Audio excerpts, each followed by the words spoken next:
Федеральный фонд содействия реформированию ЖКХ направит свыше полумиллиарда рублей на строительство газовой котельной в Инте. Заявку на предоставление целевого займа одобрила правительственная комиссия под председательством вице-премьера Марата Хуснуллина.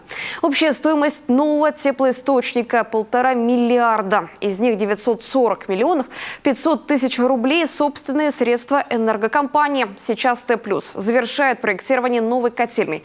Частично закуплено оборудование для нее. Объект мощностью 160 гигакалорий в час заменит устаревшую ТЭЦ, которая после прекращения добычи проектного интинского угля вынуждена использовать топливо Хакасского угольного бассейна.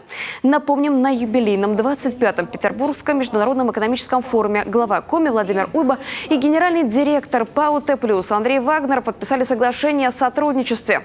Оно направлено на развитие энергетической безопасности республики и наращивание инвестиций в развитие систем теплоснабжения.